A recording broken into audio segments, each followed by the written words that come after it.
Venture Cafe presents. I'm Christine Dunn, and joining me here this evening is Vicky Davis, who's the founder and executive director of Youth Cities.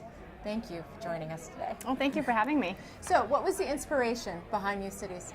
I created Youth Cities almost 8 years ago, and the inspiration was actually twofold.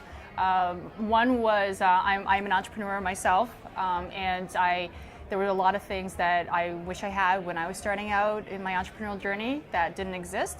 But the main inspiration was actually the birth of my older son. So when I first became a mom, I was thinking about a bunch of different things, as a first-time mom often does, but one of those things was education and career choices, and I guess that was the main thing that pushed me from thinking about all these different things to actually doing it. So give me a sense of what you actually teach in order to impart some of those lessons that you're trying to share with the youth. Sure, there's a lot of a lot of things that we embody is taking one's passions and interests and leveraging that as kind of a springboard for making change happen. Because sometimes young people will say, oh well, I'm only 13, I'm only 16. How can I do all these things? And I don't have enough experience. And my answer to that is that everybody's a subject matter expert in something. Maybe you don't have 10 years of biotech experience, but if you've been coding since you were 11, if you've been skateboarding since you were 8, if you grew up in a particular environment all your life, then you know that particular thing better than anyone else, right? And so you probably know the things that you like about it. You probably know problems that have not been fixed, and so you are in a unique position to be able to speak about it and potentially do something about it.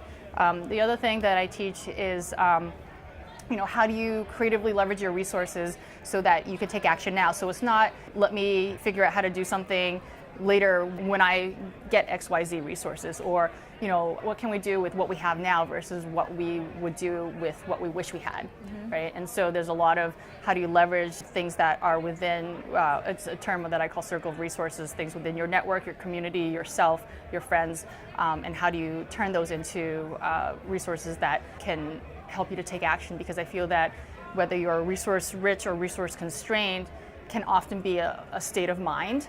So where can people participate in Youth Cities?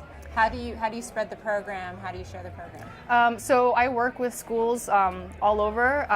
One of the the main common denominator is that because my programs are primarily opt-in and they take place after school in the evenings or early on a Saturday morning, the kids tend to be what I call thirsty learners. They have a spark. There's something about them that they want to do more. They want to learn more.